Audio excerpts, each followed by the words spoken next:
So இப்போ நம்ம lesson diversity in living world இதுதான் நம்மளுடைய ஃபர்ஸ்ட் லெசனோட யூனிட். ஸோ இந்த யூனிட்ல ஒரு பேசிக் இன்ட்ரோடக்ஷன் கொடுத்துருக்காங்க.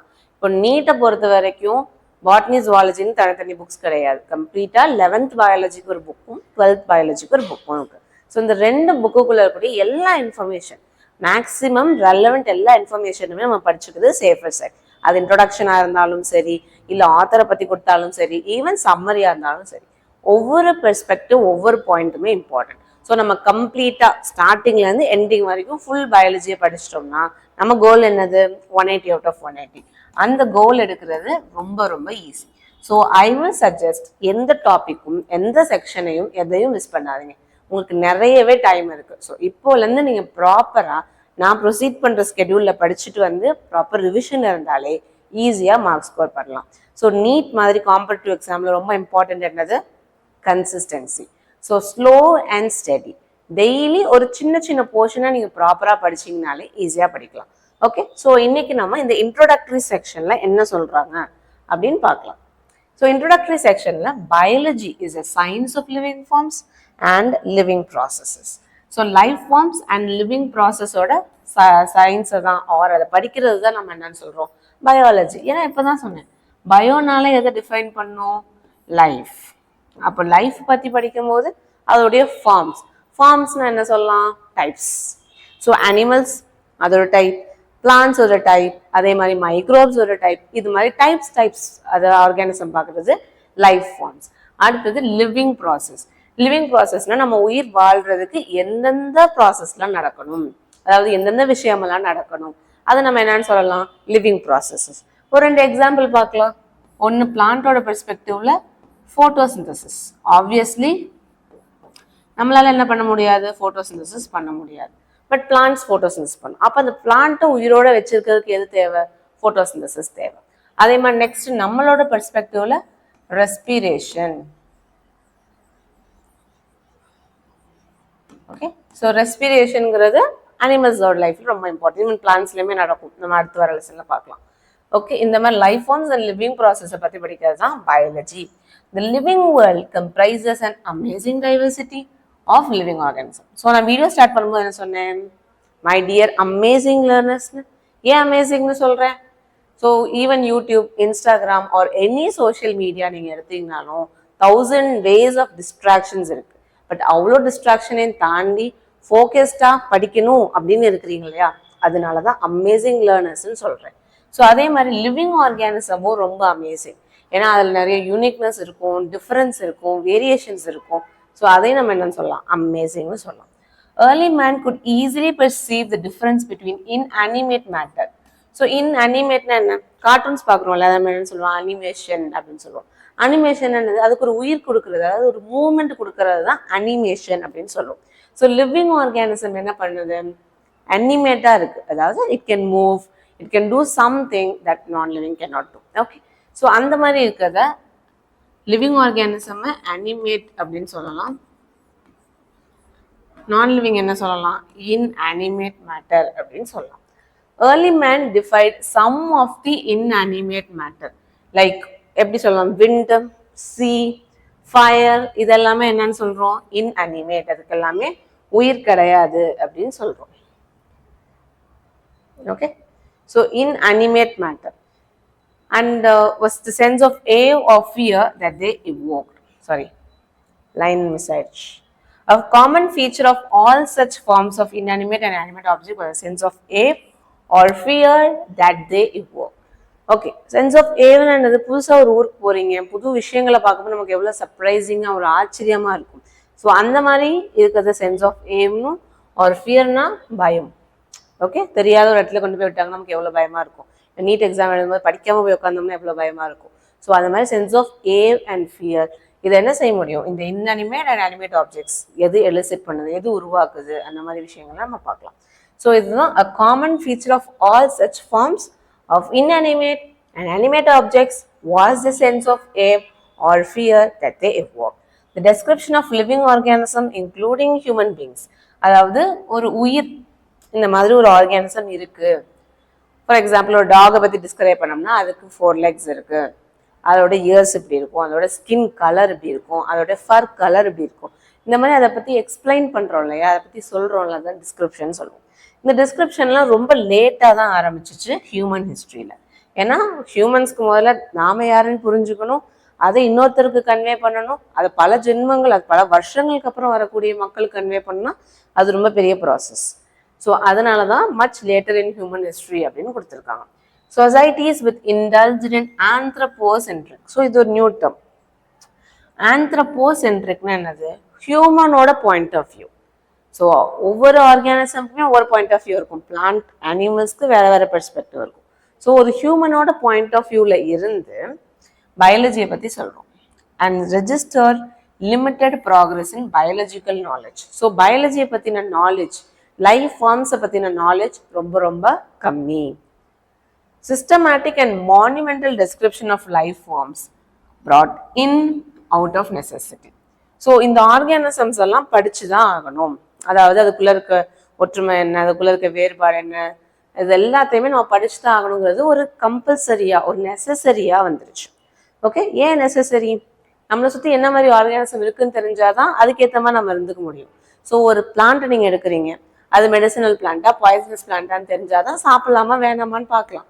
ஒரு பாய்சனஸ் பிளான்ட் எடுத்து நம்ம கன்சியூம் பண்ண முடியுமா? முடியாது.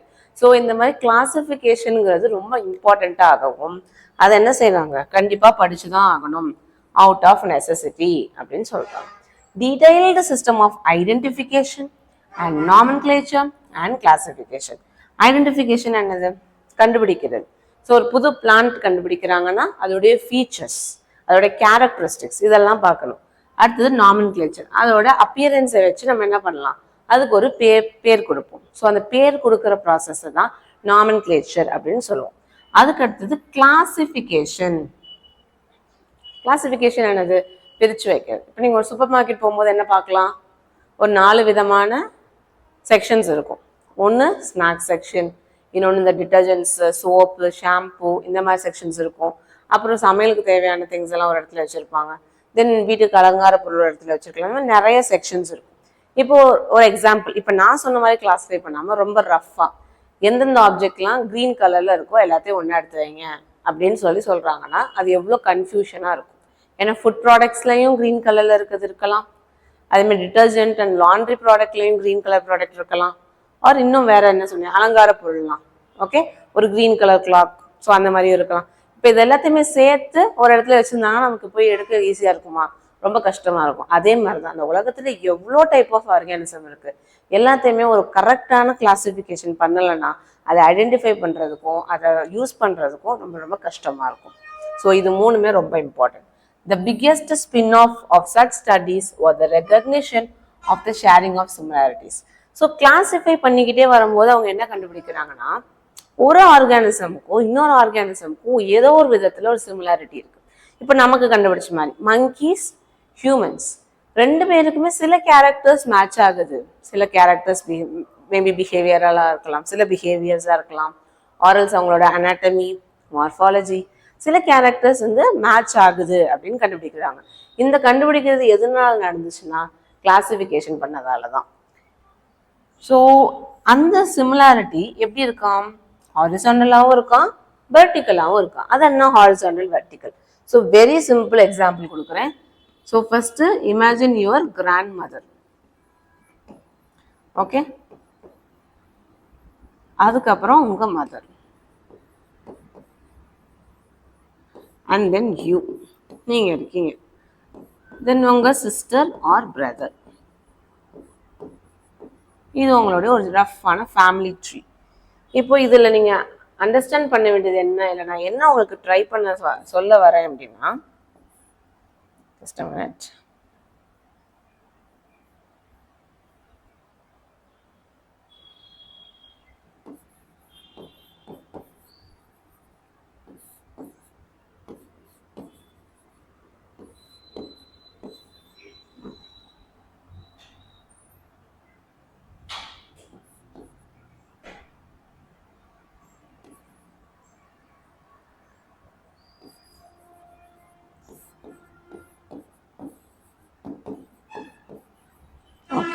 ஸோ இப்போ இந்த கிளாசிஃபிகேஷனில் என்ன சொல்ல வரேன்னா, ஹாரிசாண்டல் அப்படின்னு சொல்கிறது உங்களுக்கும் உங்கள் சிஸ்டருக்கும் உள்ள டிஃப்ரென்ஸ் ஆர் சிமிலாரிட்டி. ரெண்டு பேர்த்துக்கும் கண்டிப்பாக சில கேரக்டர்ஸ் வந்து சேமாக இருக்கும்.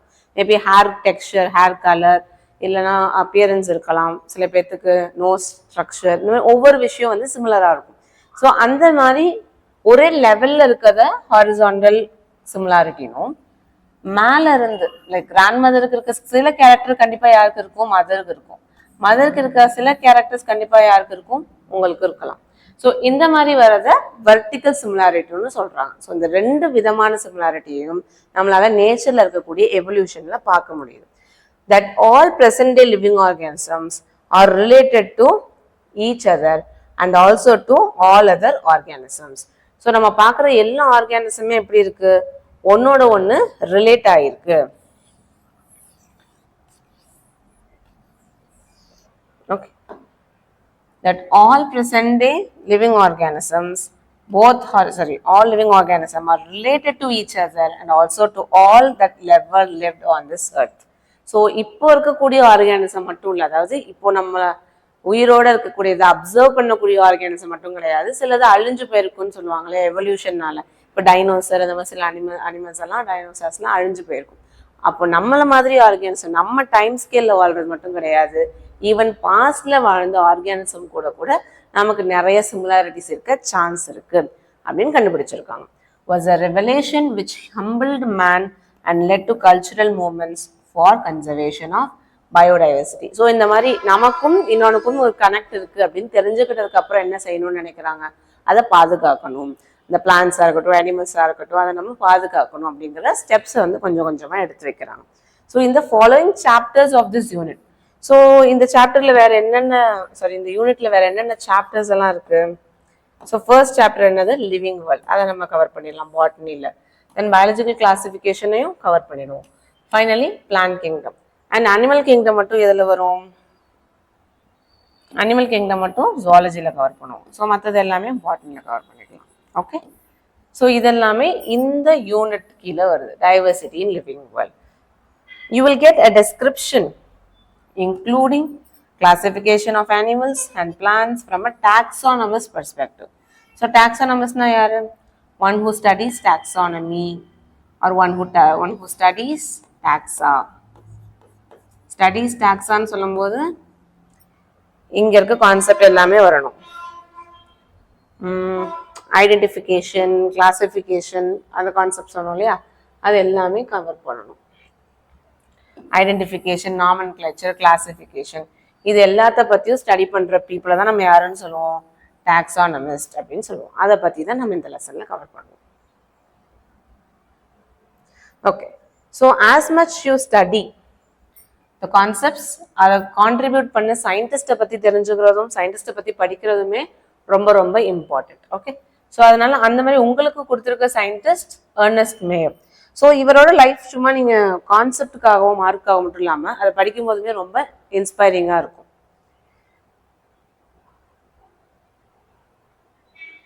ஓகே, ஸோ இவரோட நேம் எர்னஸ்ட் மேயர். 1904 2004 அவரோட life span. born on 5th of July 1904 in Kempten, Germany. Then Ernest Mayr, the Harvard University evolutionary biologist. So evolutionary என்னன்னு சொல்லுவோம், பரிணாம வளர்ச்சி. அதாவது ஒரு ஆர்கானிசம்ல இருந்து இன்னொரு ஆர்கானிசம் இவால்வ் ஆகி கொஞ்சம் கொஞ்சமா மாறி மாறி வர்றது, அதுதான் இவல்யூஷன் சொல்லுவோம். Who has been called the Darwin of 20th century. So Charles Darwin எவல்யூஷன்ல நிறைய ஒர்க் பண்ணியிருக்காரு எவல்யூஷனரி பயாலஜியில. அதே மாதிரி இவரும் நிறைய கான்ட்ரிபியூட் பண்ணனால இவங்க என்ன சொல்றாங்க, Darwin of the 20th century. Maybe இந்த மாதிரி கொஸ்டின்ஸ் எதில் கேட்கலாம், மேத்ஸில் கேட்கலாம். ஸோ ஒரு பக்கம் எர்னஸ்ட் மேயரோட நேம் இருக்கலாம், இன்னொரு பக்கம் so Darwin of 20th century. அப்போ நம்ம ஈஸியாக மேட்ச் பண்ணலாம். இவங்கள தான் சொல்கிறாங்க. Was one of the 100 great scientists of all time. So இதுக்கப்புறம் வந்தாலும் சரி, இதுக்கு முன்னாடி இந்த சயின்டிஸ்ட்லேயும் சரி, இவர் ரொம்ப ரொம்ப பெரிய ஒரு பர்சன் அப்படின்னு மென்ஷன் பண்ணுறாங்க. Mayr join Harvard's faculty of arts and science in 1953 join பண்ணுறாரு. அதுக்கப்புறம் 1975 ரிட்டையர் பண்ணுறாங்க. assuming the title Alexander Agassiz Professor of Zoology Emeritus. So இது அவர் கொடுக்கப்பட்ட ஒரு ஸ்பெஷல் நேம், ஒரு ஸ்பெஷல் டைட்டில். அவர் அவ்வளோ ஒர்க் பண்ணனால அப்படி ஒரு நேம் கொடுத்துருக்காங்க. Throughout is nearly 8-year career. Imagine பண்ண முடியுதா, லைஃப் ஸ்பேனே 8 years தான் இருக்கும். பட் இவர் பயாலஜிக்காக 80 years ஒர்க் பண்ணியிருக்கார். அவரோட கான்ட்ரிபியூஷன் அவ்வளோ இருந்திருக்கு. His research spanned ornithology, Ornithology என்னது? Study of birds. ஸோ பேர்ட்ஸை பற்றி படிக்கிறது தான் ornithology. And then taxonomy. So இப்போ தான் படித்தோம். ஐடென்டிஃபிகேஷன், கிளாசிஃபிகேஷன், டெஸ்கிரிப்ஷன், இந்த மாதிரி எல்லா விஷயங்களையும் கம்ப்ரைசிவாக படிக்கிறது தான் டாக்ஸானமி. ஜூ ஜியாகிரஃபின்னு என்னது? ஜியாகிரஃபின்னா நமக்கு தெரியும், ரிவர்ஸ், மவுண்டன்ஸை பற்றி படிக்கிறது, லேண்ட்ஸ்கேப் பற்றி படிக்கிறது தான் ஜியாகிரஃபின்னு சொல்லுவோம்.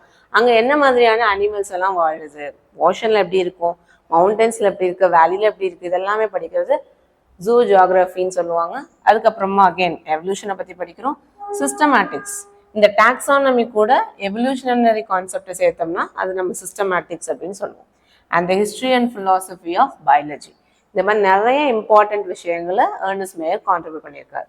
He almost single handedly. So single ஹேண்டட்லின்னு என்ன அர்த்தம்? ஒரு ஆளா, ஒன் மேன் ஆர்மி மாதிரி ஒரு பர்சனாக இருந்து he made the origin of species diversity the central question of evolutionary biology that is today. So இவங்க என்ன சொல்கிறாங்க, இப்போ நீங்கள் நிறைய ஸ்பீஷீஸ் பற்றி சொல்லலாம். இந்த ஸ்பீஷீஸ் எல்லாமே ஏதோ ஒரு இதுலேருந்து தான் வந்திருக்கணும் அப்படிங்கிறது தான் நம்மளுடைய basic concept of evolution. So இப்போ இந்த ஏன் இதுலேருந்து இந்த ரெண்டு வந்தது, ஏன் இதுலேருந்து இந்த ரெண்டு டைப் ஆஃப் ஆர்கானிசம் இவால்வ் ஆச்சு இப்படின்றத கண்டுபிடிக்கிற கம்ப்ளீட் நெட்வொர்க்கை எவல்யூஷனரி பயாலஜியில் ஒரு கொஸ்டினாக பிளேஸ் பண்ணது Ernest mayor. So he almost single-handedly made the origin of species diversity. Diversity என்னது? இந்த வெரைட்டியை தான் டைவர்சிட்டின்னு சொல்கிறோம்.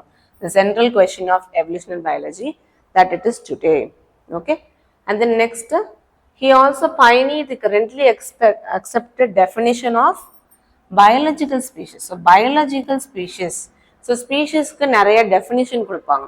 ஓகே, அதில் ஒரு important definition biological species. So இந்த டெஃபினேஷன் பேசிக்லி என்ன சொல்லணும்னா, ஒரே டைப் ஆஃப் ஒரு ஸ்பீஷிஸ்குள்ளே இருக்கக்கூடிய ஆர்கானிசம்னால தான் இன்டர்பிரீட் பண்ண முடியும். ஸோ வேற வேற ஆர்கானிசம், வேற ஸ்பீஷிஸில் இருக்க ஆர்கானிசம்னால இன்டர்பிரீட் பண்ண முடியாது. ஸோ இந்த மாதிரி ஒரு பேசிக் ஐடியாலஜி, ஸ்பீஷிஸ்னா இப்படி தான் அப்படின்னு சொல்றது தான் இந்த பயாலஜிக்கல் ஸ்பீஷிஸோட டெஃபினேஷன். அதை ப்ரப்போஸ் பண்ணதும் இவர் தான். இதோட ஸ்டார்டிங் பாயிண்ட் இவர் தான். Mayo was awarded the 3 prizes widely regarded as the title of Triple Crown of Biology. So பயாலஜியோட 3 இம்பார்ட்டன்ட் ப்ரைஸஸ் இவர் வின் பண்ணனால என்ன சொல்றாங்க, ட்ரிபிள் கிரவுன் ஆஃப் பயாலஜியே இவர் வச்சிருக்கதா சொல்றாங்க. Balzan prize in 1983, international prize for biology in 1994 and Crafoord prize in 1999. Mayr died at the age of 100. So அவரோட 100 years. So compare பண்ணி பாருங்க, இந்த 2004க்கும் 1994க்கும் at the age of nearly 90 years or அந்த இயர் இருக்கும் போது இவங்க என்ன பண்றாரு, இந்த மாதிரி அவார்ட்ஸ் எல்லாம் வின் பண்றாங்க. So even during last before 5 years of death கூட அவர் அவார்ட் வாங்கியிருக்காரு. ஸோ கடைசி நிமிஷம் வரைக்கும் he was working hard and that is a very good motivation for everybody. So இதை நல்ல ஒரு மோட்டிவேஷன் எடுத்துக்கோங்க, ஒரு good start NEET exam prepare பண்றதுக்கு. ஓகே, ஸோ இப்போ இந்த லெசனோட பேசிக் இன்ட்ரோடக்ஷன் பார்த்துடலாம்.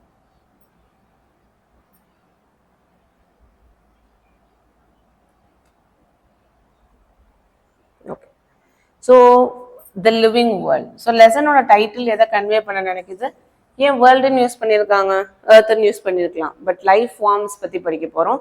ஸோ எர்த்துங்கிறது ஒரு பிளானட், பட் அதை ஒரு லிவிங் காம்பனண்ட்டாக டிஸ்கிரைப் பண்ணணும், அதில் இருக்கக்கூடிய லிவிங் ஆர்கானிசமே எம்ஃபசைஸ் பண்ணுன்றதுக்காக தான் லிவிங் வேர்ல்டு அப்படின்னு மென்ஷன் பண்ணுறாங்க. How wonderful is the living world. So living world எவ்வளோ வண்டர்ஃபுல். ஸோ நீங்கள் ஒரு ரூம்குள்ளேயே ரொம்ப நாள் இருந்துட்டு ஒரு நாள் வெளியே போனீங்கன்னா சன்னில் இருக்கக்கூடிய, ஸோ வானத்தில் இருக்கக்கூடிய சன் வந்து ரொம்ப அழகாக தெரியும், கிளவுட்ஸ் ரொம்ப அழகாக தெரியும், மவுண்டன்ஸ், சின்ன புல் கூட உங்களுக்கு ரொம்ப ரொம்ப அதிசயமாகவும் ஆச்சரியமாகவும் தெரியும். ஸோ அது மாதிரி த லிவிங் வேர்ல்டு ரொம்ப ரொம்ப wonderful. The wide range of living types is amazing. எவ்வளோ டைப்ஸ், எவ்வளோ வெரைட்டிஸ் இருக்கு. ஒரு டாக்னு எடுத்துட்டிங்கன்னா அதில் நிறைய வெரைட்டிஸ் ஆஃப் டாக்ஸ் இருக்கும். கேட்னு எடுத்தோம்னா அதுலேயே நிறைய வெரைட்டிஸ் ஆஃப் கேட்ஸ் இருக்கும். ஸோ அவ்வளோ அமேசிங் ஆனது இந்த living world. The extraordinary habitats in which we find living organisms, be it cold mountains. So முதல்ல இந்த ஹேபிட்டட் அப்படின்னா என்னன்னு பார்த்துக்கலாம். இப்போ வசிப்பிடம்னு சொல்லுவோம் இல்லையா, நாம் எங்கே வாழ்கிறோமோ அதுதான் ஹேபிட்டட்னு சொல்லுவோம். அப்போ அனிமல்ஸ் என்ன மாதிரி ஹார்ஷ் என்வாயன்மெண்ட் கண்டிஷன்ல வாழ்துன்னு பார்க்கலாம். ஃபர்ஸ்ட் கோல்டு மவுண்டன்ஸ், ரொம்ப டெம்பரேச்சர் கம்மியாக இருக்கக்கூடிய மவுண்டன் லைக் ஹிமாலயாஸ். தென் டெசிடுவஸ் ஃபாரஸ்ட். டெசிடுவஸ் ஃபாரஸ்ட்னா என்னது, இப்போ ஒரு மரம் இருக்கு, அந்த மரத்துலேருந்து எல்லா இழையும் கொட்டிட்டு வெறும் மரமாக இருக்கும். திரும்ப அடுத்த சீசன் வரும்போது ஃபுல் இலையும் எடுத்துக்கும். ஸோ இதுக்கு ஒரு நல்ல எக்ஸாம்பிள் எதை சொல்லலாம், முருங்கை மரம். முருங்கை மரத்தில் என்ன ஆகும், நல்ல லீஃப் இருக்கும், ஃப்ளவர் வரும், ஃப்ரூட் வரும். ஃப்ரூட் வந்ததுக்கப்புறம் முக்கால்வாசி எல்லா லீஃபுமே விழுந்துடும். அதுக்கப்புறம் அந்த ஃப்ரூட் சீசன் முடிஞ்சோன்னா மறுபடியும் முதல்ல இருந்து இலை வர ஆரம்பிக்கும். இந்த மாதிரி இருக்க ட்ரீ என்னன்னு சொல்லுவாங்கன்னா டெசிடுவஸ் ட்ரீஸ் அப்படின்னு சொல்லுவோம். அந்த மாதிரி ஃபாரஸ்ட்ல கூட நிறைய ஆர்கானிசம் இருக்கு. ஓகே, தென் ஓஷன்ஸ், கடல், fresh water bodies. Fresh water பாடிஸ்னா அந்த தண்ணியில் சால்ட் கண்டென்ட் அதிகமாக இல்லாத தண்ணியை தான் என்ன சொல்லுவோம், ஃப்ரெஷ் வாட்டர் லேக்குன்னு சொல்லுவோம். அந்த மாதிரி இடத்துல தென் டெசர்ட்ஸ். ஸோ பாலைவனம், டெம்பரேச்சர் ரொம்ப ரொம்ப எப்படி இருக்கும், கம்மியாக அதிகமாக இருக்கும். ஸோ இங்கே வந்து மைனஸில் போகிறது, இங்கே ப்ளஸில் இருக்கும். இந்த மாதிரி ஹார்ஷ் என்வாயன்மெண்டல் கண்டிஷனில் கூட டிஃப்ரெண்ட் டைப் ஆஃப் லிவிங் ஆர்கானிசமை நம்மளால் பார்க்க முடியும். R hot springs. So hot springs நம்ம கார்ட்டூன்லாம் பார்த்துருப்போம் இல்லையா, ஸோ வெந்நீர் குளம் மாதிரி. ஸோ அங்கே டெம்பரேச்சர் வந்து சில ஹாட் ஸ்ப்ரிங்கோட டெம்பரேச்சர் ரொம்ப மைல்டாக இருக்கும். அப்போ நம்மளால அதை யூஸ் பண்ண முடியும். ரொம்ப சில இடத்துல வந்து ரொம்ப டெம்பரேச்சர் அதிகமாக இருக்கும். அங்கே வந்து நம்ம ஸ்கின் வந்து எக்ஸ்போஸ் ஆச்சுன்னா டேஞ்சரஸ் தான். ஸோ அந்த மாதிரி ஹாட் ஸ்ப்ரிங்ஸில் கூட நம்மளால லிவிங் ஆர்கானிசம் பார்க்க முடியும். So that leave is speechless. இந்த மாதிரி பியூட்டிஃபுல்லான என்வாயன்மெண்ட் பார்க்கும்போது வாயடைச்சு போய் நிற்கிற மாதிரி இருக்குது அப்படின்னு கொடுத்துருக்காங்க. The beauty of a galloping horse. So ஹார்ஸ்னால யூஸ்வலாக அதோட ஃப்ரண்ட் 2 legs தூக்குற மாதிரி ஒரு இமேஜஸ் இருக்கும்ல, அந்த மாதிரி இருக்கக்கூடிய ஹார்சஸ். Migrating birds. ஸோ நியூஸ்லலாம் கூட நீங்கள் கேள்விப்பட்டிருக்கலாம், லார்ஜ் அமௌண்ட் ஆஃப் பேர்டு வந்து ஒரு இடத்துல இருந்து இன்னொரு இடத்துக்கு பறந்து போகும். எதனாலனா அது இருந்த இடத்துல இருக்கக்கூடிய என்வாயன்மெண்டல் கண்டிஷன் அதுக்கு ஃபேவரபுளாக இருக்காது. ஸோ அந்த மாதிரி நடக்கிறது தான் மைக்ரேஷன் சொல்லுவோம். அப்படி பார்க்கும்போது அந்த ஸ்கையே ஒரு கலரில் இருக்கும். நிறைய குரூப் ஆஃப் பேர்ட்ஸ் ஒரே நேரத்தில் பறந்து போகும்போது பார்க்க ரொம்ப பியூட்டிஃபுல்லாக இருக்கும். அதுதான் மைக்ரேட்டிங் பேர்ட்னு கொடுத்துருக்காங்க. தென் வேலி ஆஃப் ஃப்ளவர்ஸ். வேலினா பேசிக்கலி என்ன, வேலினா பள்ளத்தாக்குன்னு சொல்லுவாங்க. ஸோ மேபி லைக் மவுண்டன்ஸ் இருக்குன்னா அந்த மவுண்டன்ஸோட மலையடிவாரத்தில் இருக்கலாம். ஆர்எல்ஸ் நார்மலாகவே பிளாட்டியூ ரீஜன்லேயே கீழே இருக்குது அப்படின்னா அதையுமே வேலின்னு சொல்லுவாங்க. இந்த வேலியிலலாம் எப்படி இருக்கும், நிறைய ஃப்ளவர்ஸ் இருக்கும், அது பார்க்க ரொம்ப அழகாக இருக்கும். Are attacking sharks. அட்டாக்கிங் ஷார்க்ஸ்னு என்னது, ஷார்க் மோஸ்ட் நமக்கு தெரியும், அது நம்ம வந்து அட்டாக் பண்ணுவோம், எந்த ஷார்க்கும் ஃப்ரெண்ட்லியாக இருக்காது. ஸோ ஈவன் அது கூட நேச்சரோட ஒன் ஆஃப் த பியூட்டிஸ் தான் அப்படின்னு சொல்கிறாங்க. Evokes awe and a deep sense of wonder. So இதெல்லாம் பார்க்கும்போது நமக்கு எப்படி இருக்கும், ரொம்ப ஆச்சரியமாக இருக்கும். Ecological conflict. எக்காலஜிக்கல் கான்ஃப்ளிக்ட்னா பேசிக்கலி என்ன சொல்கிறாங்கன்னா, ஒரு ஸ்பீஷிஸ்க்கும் இன்னொரு ஸ்பீஷிஸ்க்கும் இருக்கக்கூடிய கான்ஸ்டன்ட் ஃபைட். ஸோ அது என்னது, பூனை அப்படின்னா எப்போவுமே அது டாகோட ஃபைட் பண்ணும், இல்லை பூனைன்னு சொல்லும்போது அது ஏயோட ஃபைட் பண்ணும். இந்த மாதிரி ஒரு நேச்சுரல் சிஸ்டம். பட் இந்த மாதிரி ஒரு ஃபைட் இல்லை அப்படின்னா நேச்சரில் ஒரு மெயின்டெனன்ஸ் இருக்காது, அதாவது ஒரு பேலன்ஸ் இருக்காது. ஸோ அந்த பேலன்ஸை பற்றி கிரியேட் பண்ணுறதுக்கு எக்காலஜிக்கலில் சில கான்ஃப்ளிக்ட்டும் இருக்கணும், அதே மாதிரி கோஆப்ரேஷனும் இருக்கணும். கோஆப்ரேஷன் என்னது, ஒரு ஸ்பீஷிஸும் இன்னொரு ஸ்பீஷிஸும் சேர்ந்து சிங்க் பண்ணி இருக்குது. ஸோ அந்த மாதிரி இருக்கிறது அதோடைய சர்வைவலுக்கு ரொம்ப இம்பார்ட்டன்ட். ஸோ கான்ஃப்ளிக்ட்டும் கண்டிப்பாக இருக்கும் செய்யும், அதே மாதிரி கோஆப்ரேஷனும் இருக்க செய்யணும். இது ரெண்டுமே இருந்தால் தான் பேலன்ஸ் இருக்கும். Among members of a population. So population என்னது, பாப்புலேஷன்னா ஒரே ஒரு டைப் ஆஃப் ஸ்பீஷிஸ் மட்டும். ஓகே, ஒரே ஒரு ஸ்பீஷிஸ். இப்போ நம்ம ஹியூமன் பாப்புலேஷன் சொல்லுவோம், எல்லாருமே ஹியூமன்ஸ் மட்டும்தான். ஹியூமன் பாப்புலேஷன் இப்போ இன்னொரு ஆர்கானிசம் கூட இன்ட்ராக்ட் பண்ணுது. ஃபார் எக்ஸாம்பிள் ஸ்பீஷிஸ்ன்னு சொல்லிட்டு ஹியூமன்ஸ். ஹியூமன்ஸ்க்கு நடுவில் நடக்கிற இன்ட்ராக்ஷன் என்னன்னு சொல்லலாம், population, among members of a population. இப்போ ஹியூமன்ஸ் வந்து அடுத்து ஒரு டாக் கம்யூனிட்டி கூட இன்ட்ராக்ட் ஆகுறாங்க. நம்ம டெய்லி லைஃப்ல இந்த மாதிரி டிஃப்ரெண்ட் அனிமல்ஸ் கூட இன்ட்ராக்ஷன் நடக்கும், ரைட்? ஸோ இந்த மாதிரி நடக்கக்கூடிய இன்ட்ராக்ஷனா among populations of a community, வேற ஒரு குரூப் ஆஃப் பாப்புலேஷன். இப்போ எப்படி ஹியூமன்ஸ் ஒரு பாப்புலேஷன் சொல்றோமோ அதே மாதிரி டாக் ஒரு பாப்புலேஷன், கேட்டுமே ஒரு பாப்புலேஷன். ஸோ இந்த கம்யூனிட்டி கூட அது எப்படி ரியாக்ட் பண்ணுது, அது எப்படி சர்வைவ் ஆகுது அப்படிங்கிறது தான் இங்க செகண்டா கொடுத்துருக்காரு. Population of a community, or even the molecular traffic inside a cell make us deeply reflect on what indeed is life. So molecular traffic inside the cell என்னது, ஸோ நம்ம பாடியில் இருக்கக்கூடிய செல்ஸ், ஸோ நம்ம பாடியில் இருக்க செல் எப்படி இருக்கும், இந்த செல்லுக்கு ஒரு இடத்துல இருந்து ரெஸ்பான்ஸ் வரும், அந்த செல் அதுக்கேற்ற மாதிரி திரும்ப ஒரு ரெஸ்பான்ஸ் வெளியே அனுப்பும். இந்த ரெஸ்பான்ஸ் அனுப்புறதுக்குள்ள இந்த செல்ல நிறைய ஈவெண்ட் வந்து வரிசையா ஒன்றுக்கு அடுத்து ஒன்று நடக்கும். இதை தான் என்னன்னு சொல்றாங்க, மாலிகுலர் டிராஃபிக். ஏன்னா நிறைய மாலிகுல்ஸ் ரேண்டமா மூவ் ஆகிக்கிட்டே இருக்கும், இது ஒரு இன்ஃபர்மேஷன் கொடுக்கும், வேற ஒரு இடத்துல இன்னொரு இன்ஃபர்மேஷன் கொடுக்கும். ஸோ அந்த மாதிரி கான்ஸ்டன்டா இன்ஃபர்மேஷன்ங்கிறது எக்ஸ்சேஞ்ச் ஆகிட்டே இருக்கும். அதுதான் என்னன்னு சொல்றோம், molecular traffic inside the cell makes us deeply reflect on what indeed is life. அப்போ லைஃப்னா என்ன அப்படிங்கிற கொஸ்டினை அது கிரியேட் பண்ணுது. இப்போ இதே கொஸ்டினை நம்ம 2 அப்ரோச்சஸ்ல பார்க்கலாம். ஸோ 2 இம்ப்ளிசிட் அப்படின்னா இன்க்ளூட்ஸ். இந்த ஒரு கொஸ்டினுக்குள்ளேயே 2 கொஸ்டின் இருக்கு. ஸோ 2 கொஸ்டின் என்னது? ஒன்று டெக்னிக்கல் ஒன். டெக்னிக்கல் ஒன்னா ஏன் சில விஷயத்த மட்டும் நம்ம லிவிங் சொல்றோம், ஏன் ஹியூமனை நம்ம லிவிங் சொல்றோம், ஏன் இந்த போர்ட் பென்னில் அந்த சேர் வந்து நான் லிவிங் சொல்றோம், ஏன் லிவிங் ஏன் நான் லிவிங், எது ரெண்டையும் பிரிக்குது. அதை என்னன்னு சொல்லலாம்? What is living and seeks answer to what living is as opposed to non living. அதாவது லிவிங்னா என்ன, நான் லிவிங்னா என்ன, ரெண்டுக்குள்ள என்ன சிமிலாரிட்டி, என்ன டிஃப்ரென்ஸ், இதை சொல்றது தான் இங்க இருக்கக்கூடிய டெக்னிக்கல் ஒன். செகண்ட் இருக்குது என்னது? philosophical one. What is the purpose of life? So வாழ்க்கையோட அந்த ரீசன் என்ன, எதுக்காக லைஃப் கிரியேட் ஆச்சு, லைஃப் கிரியேட்டட் ஆன நெசசிட்டி என்ன, ஏன் லைஃப் இல்லாமல் கூட இருந்திருக்கலாம், ஏன் வந்தது. இப்போ நம்ம பார்க்குறப்ப மற்ற பிளானட்ஸ்லாம் லைஃப் இல்லை அப்படின்னு நம்ம படிக்கிறோம். ஆனால் ஏர்த்தில் மட்டும் லைஃப் இருக்கு, ஏன் ஏர்த்தில் மட்டும் லைஃப் இருக்கணும், ஏன் மற்ற இடத்துல லைஃப் இல்லை.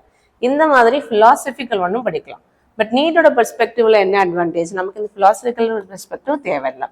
நம்ம எதை மட்டும் தான் ஃபோக்கஸ் பண்ண போகிறோம்? Technical perspective. ஸோ இதை வச்சு தான் அந்த லெசனில் முக்கால்வாசி கான்செப்ட் இருக்கும். ஒரு 4-5 லைன்ஸ் தான், பட் சில எக்ஸாம்பிள்ஸ் கொடுத்துருப்பாங்க. அதை கவர் பண்ணிட்டோம்னாலே இந்த லெசன் வெரி ஈஸி. இதுலேருந்து வரக்கூடிய கொஸ்டினை ரொம்ப ரொம்ப ஈஸியாக எடுத்துக்கலாம். ஸோ மோஸ்ட்லி இந்த லெசனில் எப்படி கொஸ்டின் வரும்னு சொன்னேன்? Fact based question are straight out of NCERT questions நிறையவே எக்ஸ்பெக்ட் பண்ணலாம். ஸோ இதில் ஆல்ரெடி சின்ன லெசனில் டெலிஷன் வேறு பண்ணியிருக்காங்க. ஸோ அது இன்னமும் சின்னதாகிடுச்சு. ஸோ கான்சன்ட்ரேட் பண்ணி படிங்க. And seeks answer to what the purpose of life is. As scientists, we shall not attempt answering the second question. நமக்கு இந்த கொஸ்டின் தேவையில்லை. ஸோ நாம் எதை மட்டும் பார்க்க போகிறோம்? What is living. ஸோ இப்போ நமக்கு என்ன பண்ணியாச்சு? இப்போ இந்த இன்ட்ரோடக்ஷன்ல சிலபஸ்ல என்னென்ன கவர் ஆகும்னு பார்த்தாச்சு. தென் பேசிக் இன்ட்ரோடக்ஷன் டு லிவிங் வேர்ல்ட் முடிஞ்சிருச்சு. ஸோ நெக்ஸ்ட் கிளாஸ்ல நம்ம என்ன பார்ப்போம்னா லிவிங்க்கும் நான் லிவிங்க்கும் கூடிய டிஃபரன்ஸ், என்னென்ன கேரக்டரிஸ்டிக்ஸ்லாம் உண்டு அப்படின்னு பார்க்கலாம். Okay, happy learning. See you in next video.